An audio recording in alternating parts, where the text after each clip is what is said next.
Chères téléspectatrices, chers téléspectateurs de la chaîne Infomédia One, bonjour. Bienvenue pour le numéro 2 de notre émission Revue Hebdo. Comme vous le savez, nous passons l'actualité en revue avec une invitée, notamment aujourd'hui, Ndeye Fatou Kane. Bonjour. Bonjour, bonjour. Voilà, Ndeye Fatou Kane va passer l'actualité en revue, mais également nous parler de son œuvre littéraire qui a commencé par ce roman Le Malheur de vivre. Je n'ai pas encore eu le bonheur de le lire. Le titre est assez énigmatique et c'est l'une des raisons pour laquelle d'ailleurs je l'ai invité.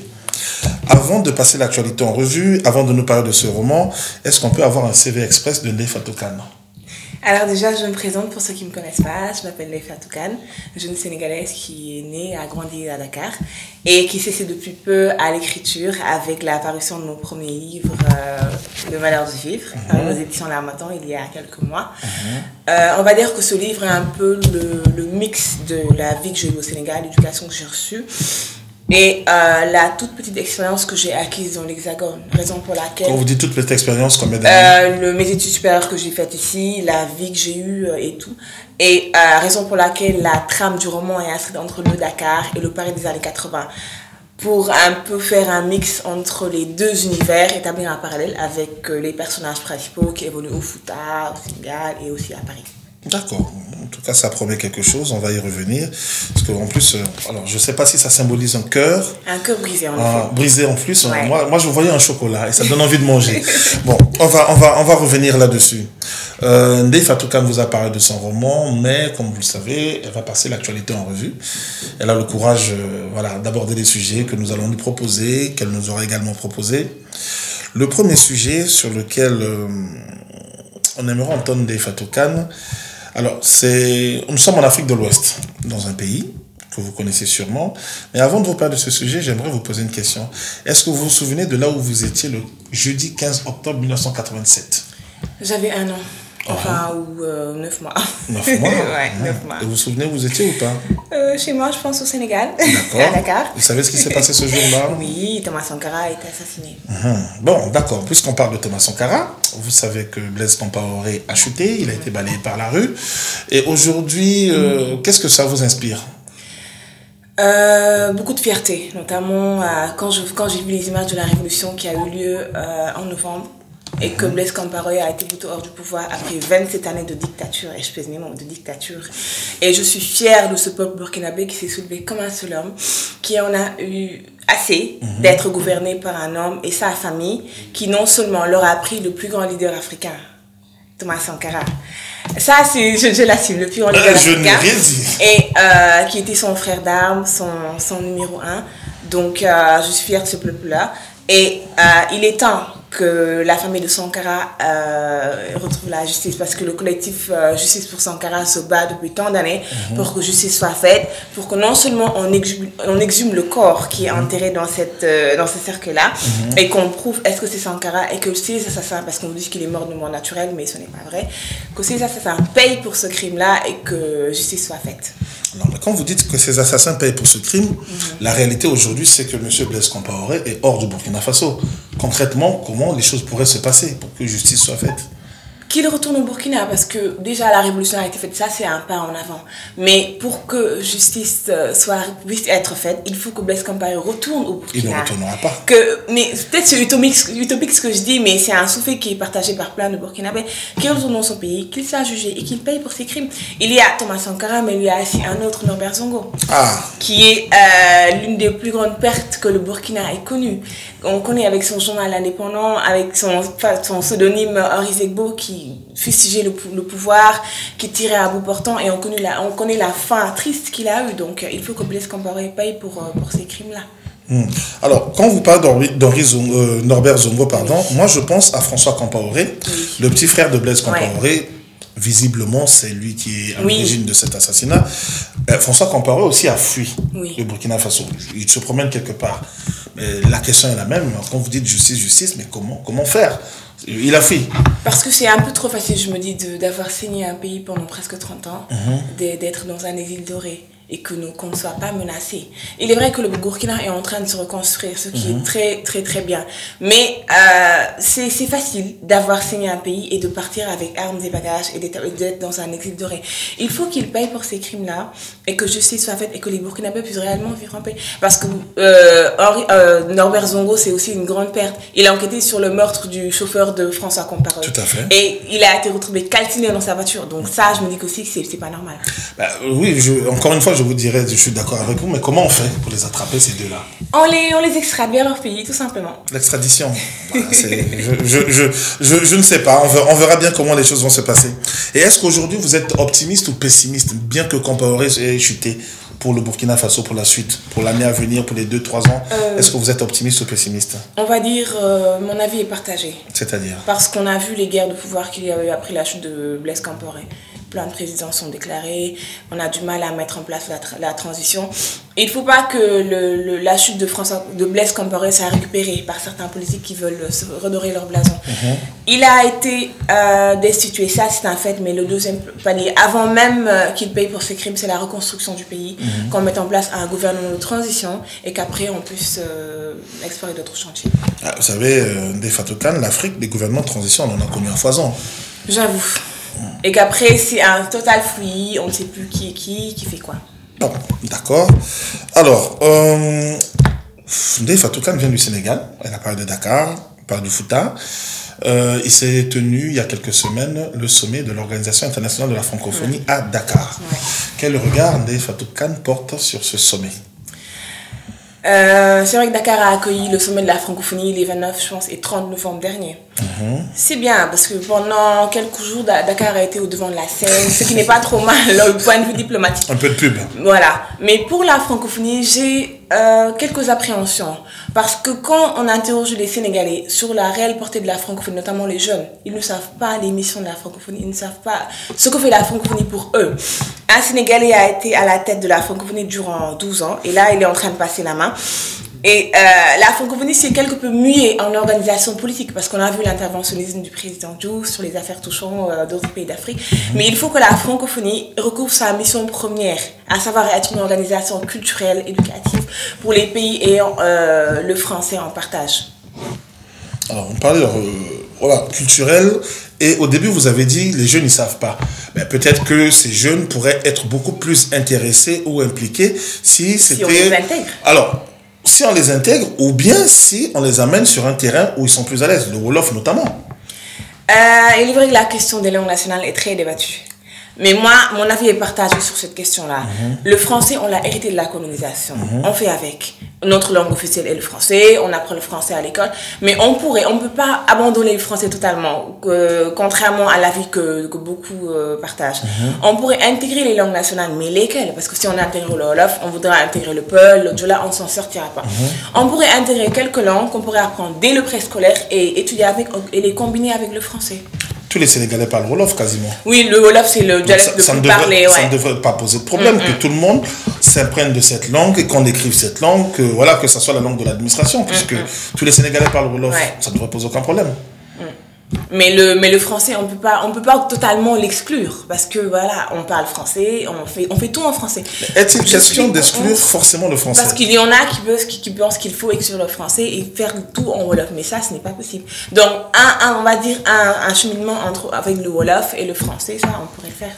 D'accord. Alors, on va faire une pause sur l'actualité et revenir sur votre roman.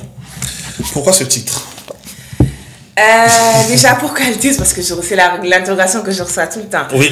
Quand on voit la vie qu'a été celle de Sakina, l'un des personnages principaux, qui connaît une existence dorée à Paris avec ses parents Amadou et Mariam, qui sont des exilés en France depuis 3 décennies. Sakina est ce qu'on appelle une jeune fille de bonne famille, promise à un destin brillant qui va à l'université, ce qui est déjà un fait assez rare, mais c'est un pied de nez que je fais à l'alphabétisation des filles. Voir une fille dans les années 80 qui va à l'université, c'est assez rare, mérité d'être souligné. Mais elle va à l'université, elle est de parents illettrés et qui misent tout sur l'éducation, l'instruction de leur fille unique. Donc Sakina vient à Dakar tous les ans pour se ressourcer, pour bien s'imprégner de sa culture Peul, tout couleur. Et c'est autour d'une de ces périodes estivales-là qu'elle connaîtra le grand amour. C'est-à-dire? Elle rencontrera Ousmane, ce qu'on appelle un boy Dakar.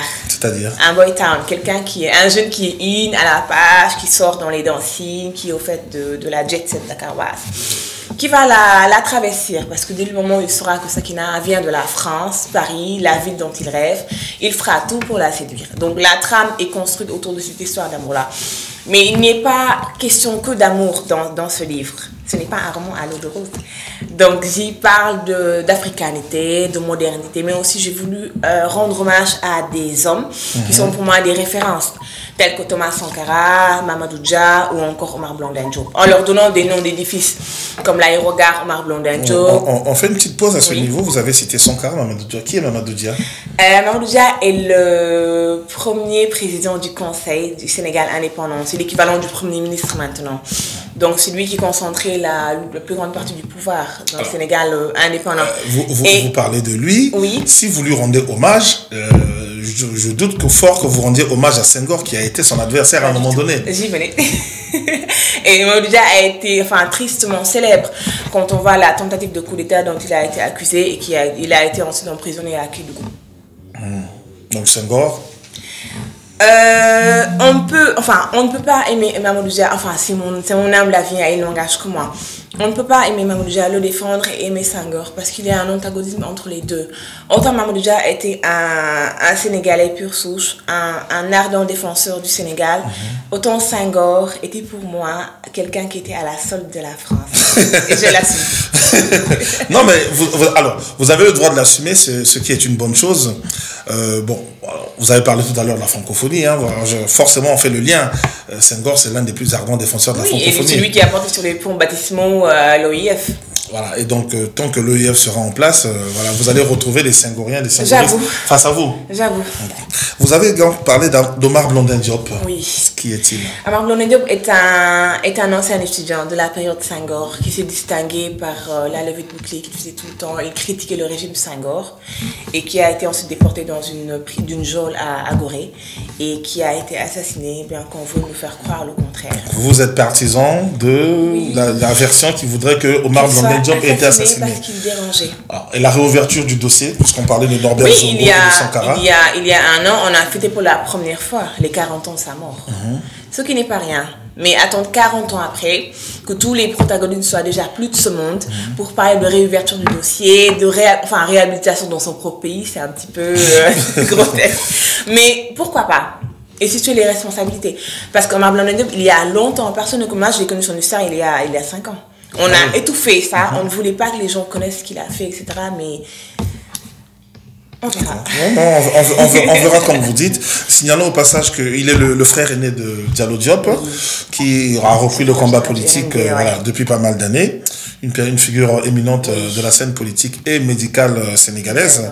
Alors pourquoi une jeune fille qui, on peut dire, n'a pas encore 30 ans, qui va nous parler dans un roman et rendre hommage à toutes ces figures africaines? Pourquoi ce choix? Pourquoi ce choix? Parce que comme je dis tout à l'heure, leur histoire n'est pas connue. Peut-être des gens de ma génération ne le connaissent pas trop bien. Mamadou Dia, beaucoup de gens ne connaissaient même pas où il habite, alors que sa femme fait un travail extraordinaire. Elle a centralisé toutes ses archives, tous ses écrits. Elle a créé un musée, le Grenier du Patriarche, où on peut consulter toute la bibliographie de Mamadou Dia. Donc ça, au Sénégal, on n'en parle pas. Donc pour moi, c'était important de le recentrer dans le contexte historique, politique, à l'heure où on va tout ce qu'on fait, de la politique politicienne qui est faite au Sénégal, toutes les dérives qu'il y a autour, alors que lui, il était à contre-courant de tout cela. Donc pour moi, c'était important de lui rendre hommage. On va pas tout dévoiler effectivement du roman, parce que je pense qu'on en a dit pas mal. Je prends la 4e de couverture et il y a un nom qui m'interpelle. Cher Hamidou Kane. 3 points de suspension. On vous écoute. Cher Hamidou Kane est mon grand-père, mon modèle en termes de littérature, de qualité et d'engagement. Notamment, il a été un compagnon de Mamadou Dia, un ardent défenseur qui s'est exilé, qui a dit qu'il ne retournerait plus au Sénégal tant que Mamadou Dia serait emprisonné. Donc pour toutes ces qualités-là, c'est quelqu'un que je respecte énormément et qui a guidé mes premiers pas en littérature, notamment en préfaçant ce modeste livre. Tout à fait. Et la 4e de couverture, notamment, c'est lui qui l'a écrite. Je ne vais pas la lire. Et moi, je pose une question qui, j'espère, va fâcher.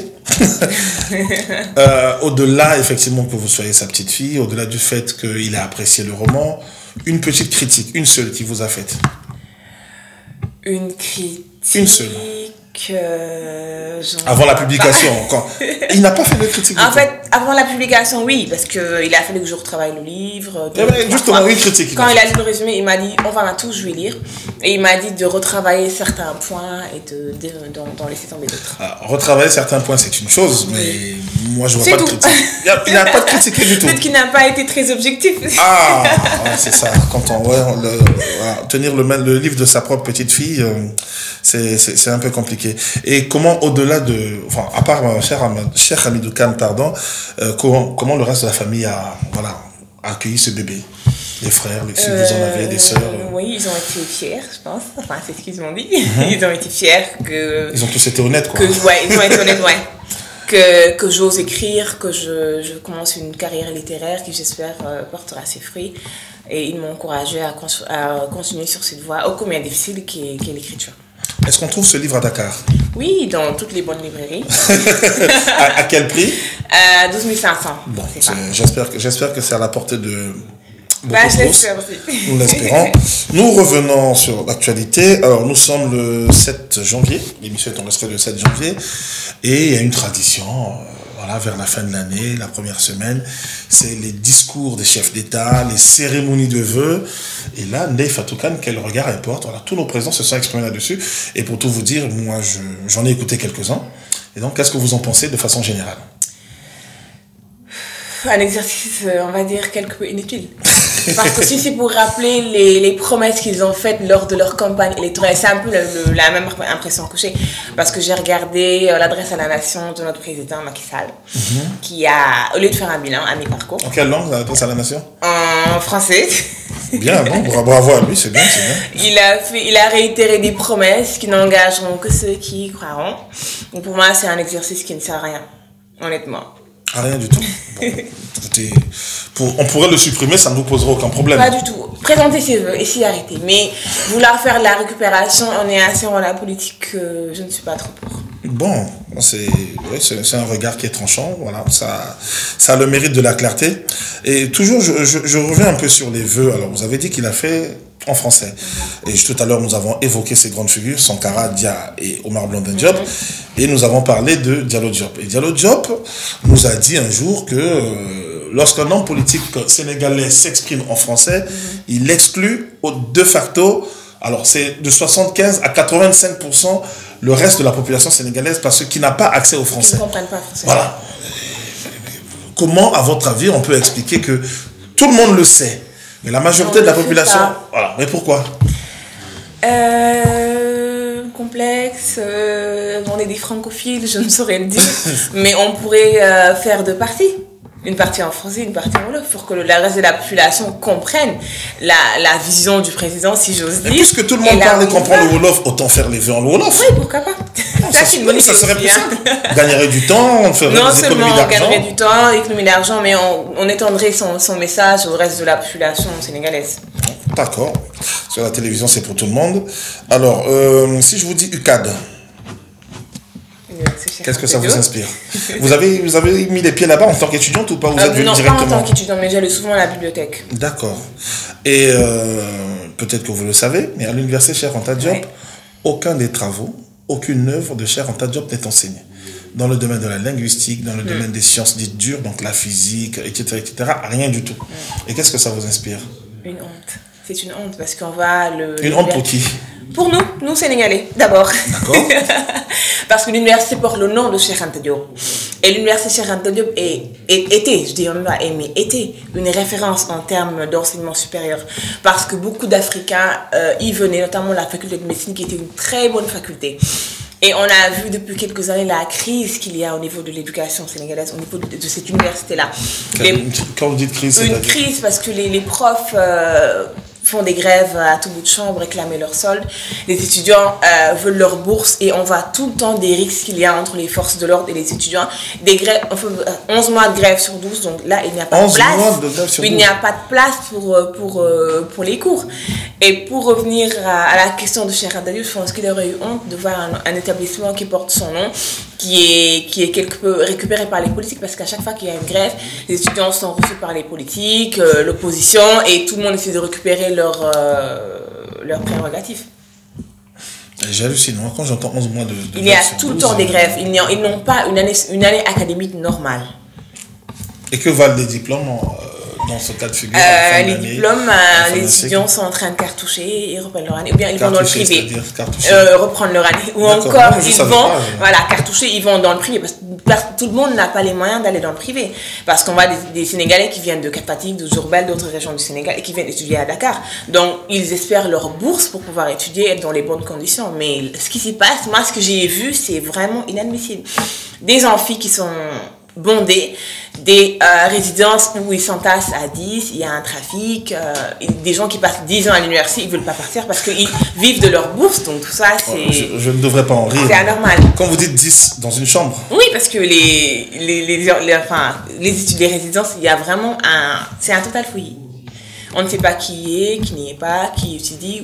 Voilà. Les étudiants ne veulent pas quitter parce que la bourse, pour eux, c'est un dû. Alors que la bourse, c'est sur la base du mérite. C'est combien une bourse pour mensuelle ou trimestrielle? Celle du Sénégal, je ne sais pas. Vous êtes pardonné, vous n'avez jamais étudié là-bas, vous êtes pardonné. Il y a l'université Gaston Berger, je crois. Oui. Et il y a le même problème qu'à l'UCAD? Non, le Gaston Berger, ils étudient normalement, ils ont de très bons professeurs et je pense que c'est l'une des meilleures en ce moment. Une pétition circule depuis quelques mois, initiée, voilà, donc vous le savez, par certains Sénégalais, pour que l'enseignement de Cheikh Anta Diop soit mis au programme. Ouais. Je sais que la pétition circule toujours, mais est-ce que vous savez ce que les pouvoirs publics en pensent de cette pétition? Une pétition pour que Cheikh Anta soit enseigné à l'université, pour moi, c'est vraiment... Une honte. Voilà, je vais me répéter, mais quand j'ai eu... Parce que l'année dernière, je pense qu'on avait fêté l'anniversaire du décès de Cheikh Anta. Le 7 février. Voilà, et on a parlé de cette pétition-là par des Sénégalais établis au Canada. Et pour moi, c'était vraiment... On aurait dû rencontrer le président. Lui en parler pour qu'il insère les thèses de Cheikh Anta Diop dans l'enseignement supérieur. Mais une pétition, c'est un acte louable, hein, je ne dis pas le contraire, c'est un acte louable, mais est-ce qu'il aura vraiment une portée? Est-ce qu'il aura vraiment une réelle portée au niveau des pouvoirs publics? Vous êtes sceptique, vous ne croyez pas? Je suis sceptique, oui. Bon, on va essayer d'oublier l'université, mais en restant sur Cheikh Anta Diop, mais qu'est-ce que ce nom inspire pour vous? Énormément de respect pour ce qu'il a fait. Parce que le nom de Cheikh Anta Diop, où qu'on le prononce dans le monde, tout le monde sait ce qu'il est. C'est un peu bizarre, mais à l'étranger, Cheikh Anta est plus connu et reconnu qu'au Sénégal. Parce que quand j'ai vu là où il est enterré, le mausolée de Tcheitou, je me suis dit, mais un homme de sa trempe, de son envergure, aurait dû avoir un énorme mausolée. On aurait dû centraliser tous ses travaux, tous ses écrits au Sénégal pour que les gens qui viennent de l'étranger puissent consulter ce que Cheikh Anta a fait, ce qu'il a fait comme recherche, comme thèse. Mais qu'il en soit réduit à avoir une toute petite tombe, un tout petit mausolée anonyme au père de la végétation, on devrait vraiment faire quelque chose pour lui. Cheikh Anta Diop a fait des travaux dans beaucoup de domaines. Une chose que vous retiendrez de ces travaux ou de ce qu'il vous a appris indirectement? Moi, je dirais que Cheikh Anta Diop, c'est celui qui nous a décomplexés, nous, population nègre, noire, et qui nous a permis de savoir encore plus qu'on était entré dans l'histoire, contrairement à ce que d'autres pensent. Qu'on était au début de la civilisation, nous étions là. C'est nous qui sommes à la base de tout, et je pense que c'est lui qui nous a décomplexés. D'accord. En tout cas, moi, c'est très intéressant parce que né à Dakar en 1986. 86, c'est l'année où... Non, c'est pas seulement récent, mais c'est l'année de la mort de Cheikh Anta Diop. Voilà. C'est des symboles, effectivement, qui sont assez importants. Et si je vous dis le mot féminisme, qu'est-ce que ça vous inspire? C'est un couteau à double tranchant. Parce que le mot féminisme, pour moi, il n'y a pas trop de sens. C'est comme si je disais masculiniste. Ça n'a pas de sens aussi. Première fois que j'entends une telle réponse, ce mot féminisme, il revêt une connotation quelque peu péjorative, avec les femmes notamment. Quand on dit féminisme, on dit non, ce sont les enragés qui passent leur temps à se battre. Si une femme qui est soucieuse du devenir de ses congénères, c'est une femme, alors je suis féministe dans ce cas-là. Mais si ça revêt une autre signification, une autre connotation, non. Parce que les femmes se sont toujours battues. Elles continuent encore de se battre pour avoir le droit de conduire, par exemple. Donc, dans quel pays? en Arabie Au Saoudite. Sénégal. Ah, d'accord. Oui, mais les femmes sont, avant d'être un sexe, elles sont des êtres humains à part entière. Donc le mot féminisme, pour moi, non. Vous allez vous faire beaucoup de copines. Hein. Ah oui, je sens que vous allez vous faire beaucoup de copines. En tout cas. Tant pis pour vous. Hein. Tant pis pour vous. Donc, couteau à double tranchant, c'est ce qu'on peut retenir effectivement du féminisme. Et si je vous dis Dakar, le Cap de Bonne-Espérance, qu'est-ce que ça vous inspire? Si on essaie de faire un parallèle entre le Cap de Bonne-Espérance qu'on connaît, le point focal de tous les navigateurs d'antan et Dakar, donc juste de voir que Dakar est un bon élève en termes de démocratie, en termes de politique, si je comprends bien. Enfin, c'est comme ça que j'essaie de le comprendre. Donc Dakar est un modèle en Afrique, enfin Dakar, le Sénégal est un modèle en termes de démocratie, de politique, parce qu'on a connu quand même, on n'a pas eu trop de remous au niveau politique. On a connu notre première alternance démocratique en 2000, après 40 ans de règne du Parti Socialiste.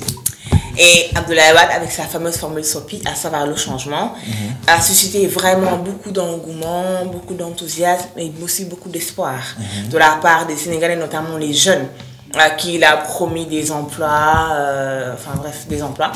Et en 2012, après 12 ans de règne, on a vu, il est vrai que le Sénégal a vraiment beaucoup progressé au niveau des investissements, au niveau des infrastructures. Dakar s'est métamorphosé. Mais il y a eu le revers sombre de la médaille, notamment au niveau de la corruption, au niveau de la gabegie, au niveau des nouveaux riches. Parce qu'ils se sont enrichis les sopistes. Donc Macky Sall hérite d'un pays où tout y est à faire. Et je lui souhaite. D'accord. Alors ça c'est un aspect, effectivement, j'ai préféré vous laisser le champ libre à ce niveau. Mais moi, Dakar, le Cap, ça m'inspire également une distance. Des milliers de kilomètres. Et pourquoi je vous en parle, c'est parce que au Nigeria, vous avez un homme très fortuné, Aliko Dangote, que certains présentent comme étant l'homme le plus riche d'Afrique. Moi, je dis plutôt le plus fortuné parce que je n'ai pas la même conception de la richesse. Et il dit qu'il a besoin de visa pour circuler dans 36 pays, plus de 36 pays africains. Et, de Dakar au Cap, moi je vous invite à prendre votre sac, si vous en avez la possibilité, et circuler. Et vous serez impressionné par le nombre de visas qu'on va vous demander.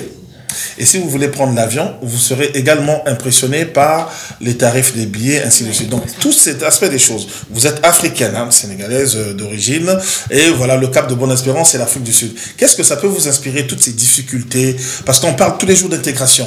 Quand vous regardez l'actualité, intégration sous-régionale, qu'est-ce que ça peut vous inspirer, la difficulté pour une jeune comme vous de partir de Dakar jusqu'au Cap? Vous voudrez le faire tranquillement, vous ne pouvez pas le faire. On parle d'intégration des États-Unis d'Afrique, de tout ce que vous voulez, mais tant qu'on restera à l'étape du discours et que rien n'est fait, on sera toujours... Qu'est-ce qu'il faut faire alors? Abolir les frontières et faire le laisser passer, laisser aller. Qu'on mette, même au niveau de chaque zone, l'Afrique de l'Ouest, l'Afrique centrale, qu'on mette des visas pour que quand on puisse se déplacer, on n'ait pas autant de tracasseries administratives. Quand on veut aller en Afrique du Sud, qu'on demande un visa, c'est comme si on venait en France. Vous demandez l'abolition des visas, mais vous avez bien vu que Macky Sall a fermé la frontière lorsqu'il y a eu Ebola avec la Guinée. Et Alpha Condé n'a pas apprécié. Ouais. Enfin, tout ça, c'est aussi au niveau de la population, parce que quand le premier cas d'Ebola a été recensé, il y a tout de suite eu la xénophobie, la stigmatisation des Guinéens, ça n'a pas aidé. Mais heureusement qu'on a pu, avec une bonne communication, juguler ce virus d'Ebola. D'accord, alors nous allons bientôt terminer. J'avais choisi quelque chose à lire, et ce sera à vous de faire. Ah oui, c'est votre livre. Donnez l'envie aux téléspectateurs, à tout hasard. Page 111, chapitre 10, Amours interdites. Vous allez lire 1, 2, 3, les 3 premiers paragraphes. Donc, chapitre 10, Amours interdites. Les vacances d'été arrivèrent et la famille Ba, comme chaque année, allait passer ce moment au Sénégal. Mais elle ne se passerait pas aussi paisiblement que toutes les précédentes. Elle serait le théâtre de nombreux bouleversements au cours desquels se trouvait Sakina. Celle-ci avait fiévreusement attendu l'arrivée de l'été, car ce serait l'occasion de révéler à sa famille la nouvelle voie dans laquelle elle prévoyait de s'engager. La période d'accalmie durant laquelle elle s'était remise à étudier avait grandement rassuré ses parents, surtout sa mère, Mariam, qui se disait que le ciel avait entendu ses prières, que sa fille avait recouvré ses esprits et qu'elle était redevenue la jeune fille polie et consciente de son statut social qu'elle avait toujours été. Merci beaucoup, Ndeye Fatou Kane. Pour finir, vous avez le choix, un coup de cœur, peu importe le domaine. Peinture, oui, que vous avez ressenti aujourd'hui, depuis ce matin ou toute la semaine, durant la semaine passée ou le mois dernier. Ça peut être dans le sport, dans la politique, dans la littérature, peu importe, un coup de cœur. Je sais que vous lisez énormément. Ouais. Voilà, un coup de cœur. Ce serait la littérature. Ah, je m'en doutais. J'en étais sûr. Parce que je suis en plein dans ma période littérature nigériane. Je suis tombée amoureuse des plumes des Nigérians. Et notamment une jeune, pas si jeune que ça, une jeune auteure, Chimamanda Adichie. Que tout le monde Je lis connaît. tous ses livres et là je suis en train de lire Americana, qui relate l'histoire d'une jeune Nigériane qui est venue faire ses études en Amérique, qui a passé 13 ans et qui décide de retourner au Nigeria. Et qui est confrontée à un dilemme entre ceux qui lui disent de ne pas revenir, parce qu'au Nigeria, il est à la corruption, il est à les voleurs, donc elle ne s'y retrouvera pas. Il n'y en a que au Nigeria. Voilà. Et ceux qui lui disent de rester en Amérique, où elle sera promise à un brillant statut d'Americana, qui est dans le pidgin, le statut d'émigré. D'accord. Merci beaucoup, Ndeye Fatou Kane, Merci d'avoir accepté notre invitation. Merci à vous, chers téléspectatrices et téléspectateurs, d'avoir été fidèles durant ces 30 minutes. J'espère que le calvaire n'a pas été trop dur. Si c'est le cas, il touche à sa fin. Nous nous retrouverons très bientôt pour un nouveau numéro de Revue Hebdo, l'émission qui passe sur Infomedia One, votre chaîne en ligne. Encore une fois, merci et à très bientôt.